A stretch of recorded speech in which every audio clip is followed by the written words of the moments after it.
You're trying to improve your technical ability, then this is the video for you.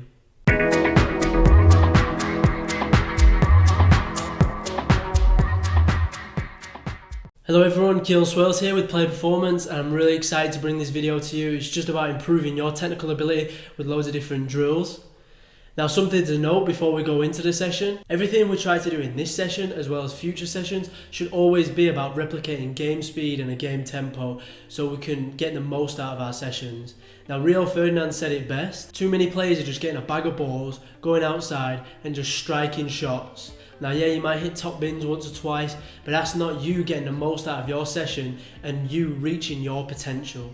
So you've got to train at game speed as well as create realistic scenarios from a game in your training sessions so you can get the most out of them and you can become the best player you can be. Now, that being said, let's jump straight into the first exercise that we're doing, and we're starting off with ladders. Now, I've chirped on about ladders quite a few times on this channel already, and that's how important I think they are. I've implemented hurdles with them as well to improve my power, but the reason why you should be doing ladders at the beginning of every session is because it activates your brain mentally for the session, as well as improves your agility, your coordination. But the main benefit of it, especially in this session for our technical ability, is how much it improves our fast twitch fibers within our lower body, which we'll be able to transfer over to our drills that we're doing, and ultimately be able to transfer it into the games that we're doing so we can be the best player on the field and we can be as effective as possible when we're on the field. Now, you can vary up what ladder drills you do. I do 2 feet in each, I do 1 foot in each, I do in and out, and then I also do side touches. You can also do the drill where you skip one. So now we've talked about all that, that's your warm up, and then we're going to go into a continuation of the warm up with a passing drill just to get some touches on the ball. Now, all I did was pass against a bench. If you really don't have a wall, a bench, or anything to kick the ball against, you can just do some juggling just to get some touches in to begin the session. Now, you can test yourself on these and do low, low, high, or you can do high, low. If you're not very good at juggling yourself, you can just juggle just to get better at that. Just getting them touches in, just sharpening our brain, getting ready for the main session to come.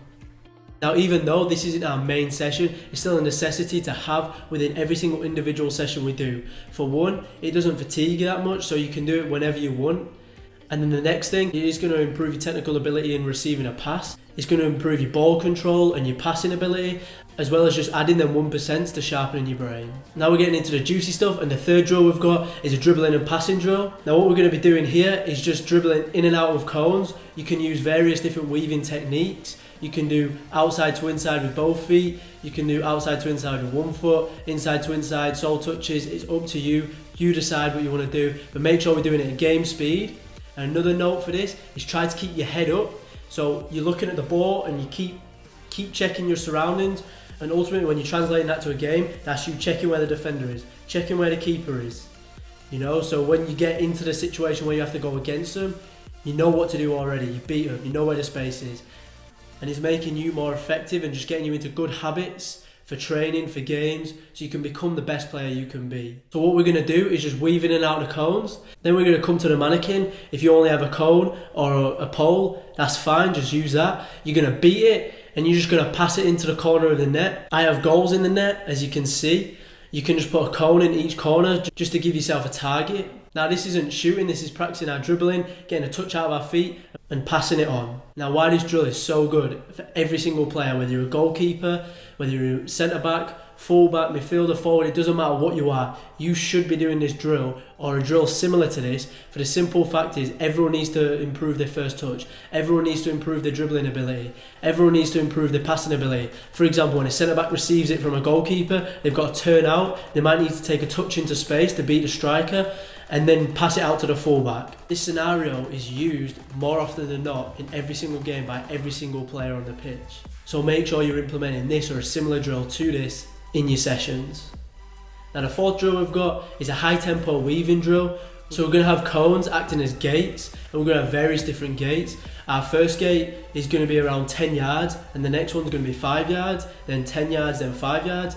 You're going to dribble at a fast pace, but with the ball close to your feet, under control for 5 yards, then you're going to sprint out for another 10 yards, and then 5 yards. And you're going to do this a couple times, and the reason why we're doing this, if you watch some of the best players in the world, for example Messi, he does this better than anyone I've ever seen. Just that sheer pace, going from fast to slow, to be able to draw the defender in and then beat him with another 10 yards of pace, and then that defender's gone, and then slowing it down again because there's another defender that's come, and then trying to beat him again. It's going to replicate these scenarios. So it's great for midfielders, even centre-backs to beat the striker, the full-backs. Again, every single player on the field can use this, even a goalkeeper, and it can be the difference from you being a good player to a great player. Now, how we can progress this drill is by constantly weaving and then just adding a pass at the end of it or adding a shot. After the sequence, you should be quite tired because it's quite a lot of running. And then having the ability to be able to pass it accurately or to be able to shoot accurately is just adding to your ability, and it can really take you to the next level in soccer. So the fifth and final drill is just a shooting drill. It's nice and simple. All we're going to do is just have a cone or a mannequin there, and we're just going to shift it right and shoot. Shift it left and shoot, working both feet. I can't emphasize enough how important it is to use both feet in every single drill we're doing. For the simple fact is, if you can use both feet, then you can be unpredictable. The defender doesn't know if you're going to go right, you're going to go left, you're going to shoot right, you're going to shoot left. They have no idea. So it gives you that extra edge in a game. Now, how we're going to replicate a game here, Aguero does it unbelievably. It's just about getting that quick touch out your feet, getting that yard, and then as soon as you've got that yard, shooting.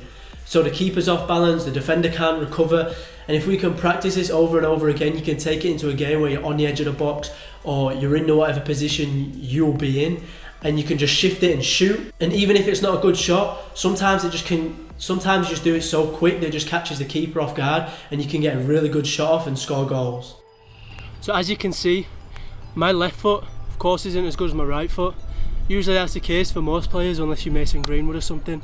However, and that means when we're doing the exercises, we're going to make more mistakes. We're going to be slower on our weak foot. This being said, don't let that discourage you. Keep practicing. Practice it more than your right foot if you have to. Just keep going on it and keep practicing it until that left foot is better than your right foot, until that weak foot is as good as your strong foot. And that's 5 drills to help you improve your technical ability. So just a quick recap on the session. We started off with some ladder drills to help our agility, our fast twitch fibres. And then we went into some passing drills or juggling drills, and that's going to improve our first touch, sharpen our brain, get you ready for the session mentally, getting them touches in. Then after that we went into some dribbling and passing, weaving in and out of cones, beating the mannequin, being nice and composed and caressing it into the corner of the net. And then getting towards more the end, we went into a fast-paced weaving drill, and you can progress onto this by adding a pass or a shot at the end of the sprint. To finish off the session, we did some fast-paced shooting drills. And remember, when we're doing any session, we want to do it at game speed, we want to use both feet, and it has to be a realistic game scenario so we can get the most out of our sessions and you can elevate your game. Now, thank you very much for watching. Make sure you like the video if you found it helpful, and comment any extra drill ideas that you've got. Make sure you subscribe for more content and watch this video so you can continue elevating your game. I've been Kelan Swales with Player Performance, and I'll see you in the next video.